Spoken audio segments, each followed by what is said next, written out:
Pemirsa, saat menyampaikan nota keuangan dan RAPBN 2017, Presiden Jokowi menyatakan indikator kesejahteraan sosial Indonesia dalam 2 tahun terakhir juga terus menunjukkan peningkatan.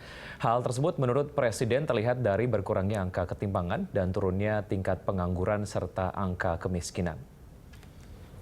Indikator kesejahteraan sosial Indonesia dalam 2 tahun terakhir ini juga terus menunjukkan peningkatan. Pada Maret tahun 2016 menunjukkan tingkat kemiskinan berhasil ditekan menjadi 10,86%. Tingkat ketimpangan yang ditunjukkan oleh Gini rasio juga berhasil dikurangi menjadi 0,40.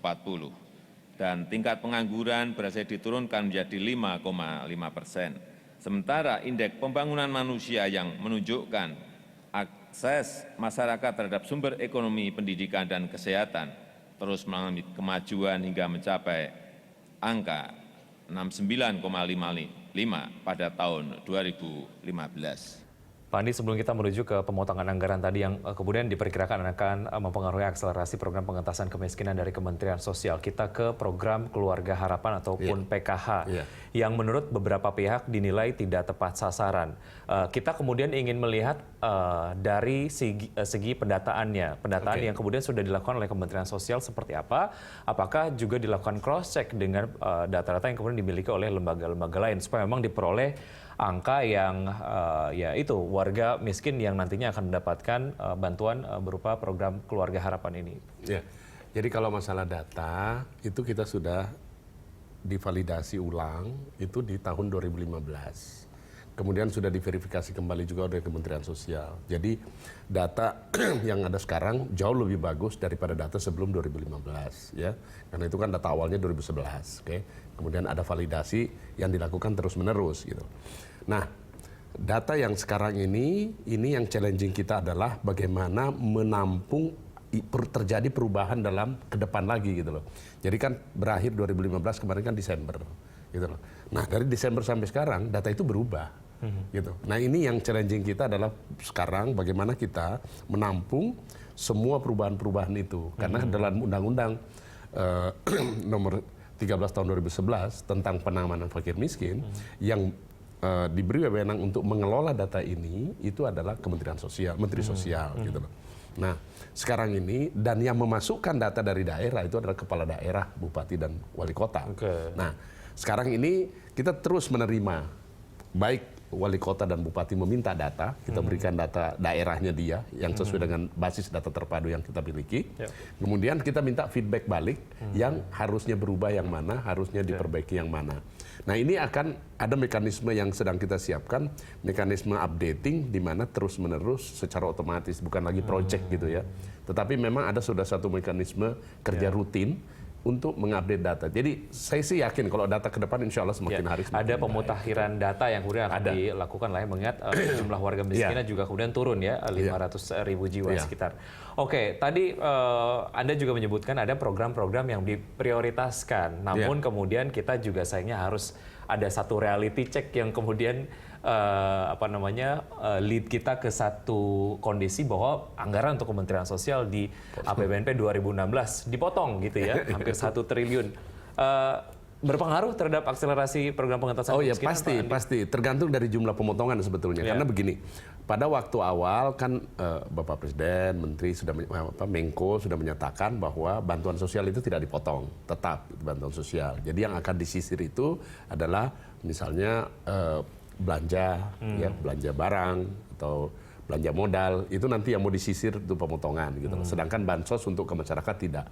Nah, cuma persoalannya di Kementerian Sosial itu lebih dari 80% itu adalah bansos gitu loh. Sehingga kalau dia diberikan beban untuk pemotongan terlalu besar, bansos akan otomatis bansosnya ikut terpotong. Gitu loh. Seberapa besar sih Pak Andi daya tawar dari Kementerian Sosial sendiri? Artinya ketika memang banyak sekali program-program yang sedang diprioritaskan. Ini juga untuk kepentingan bangsa, karena kemiskinan ini kan adalah musuh bersama lah ya.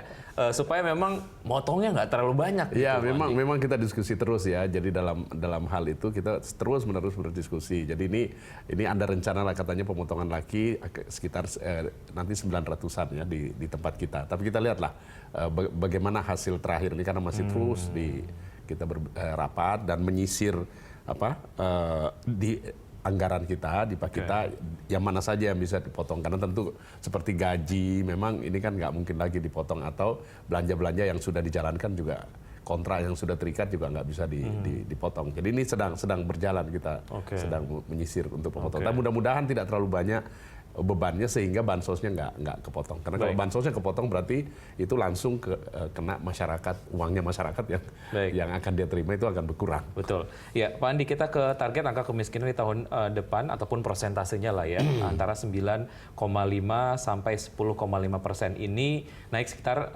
0,5% dibandingkan dengan target APBNP tahun ini. Ini apakah sebuah bentuk target yang realistis atau pesimistis sebetulnya? Mengingat ada pemotongan anggaran tadi, masuk nggak ke penghitungannya? Jadi gini, kalau pemotongan ini memang nanti betul harus sekian potong, memang saya terus terang agak pesimis.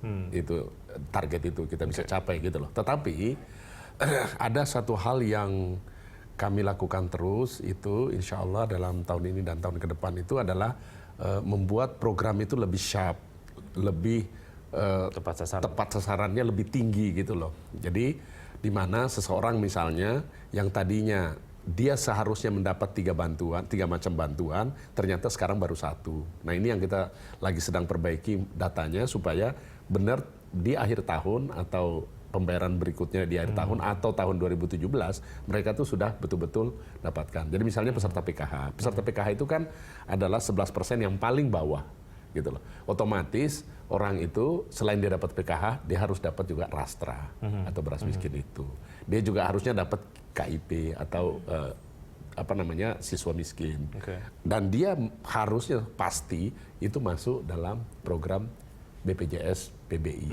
Nah ini yang semuanya kita sedang lakukan supaya disisir betul. Insya Allah kalau tepat sasarannya lebih tinggi itu, dampaknya juga akan jauh lebih bagus, lebih efektif untuk penurunan angka kemiskinan. Baik, koordinasi dengan kementerian lain lah ya. Tentu. Memang, Jadi ini eranya sekarang memang tidak mungkin kita bekerja sendiri. Jadi ada di sana ada PU untuk rumahnya, kemudian dengan teman-teman di pedesaan juga itu kan ada juga program karena mereka juga pegang anggaran cukup besar itu. Jadi bagaimana mensinergikan semua program-program ada, termasuk kita ini misalnya koperasi untuk pemberdayaannya. Jadi semua kita sekarang sedang galang sinergikan supaya bisa lebih tepat sasaran dan bermanfaat.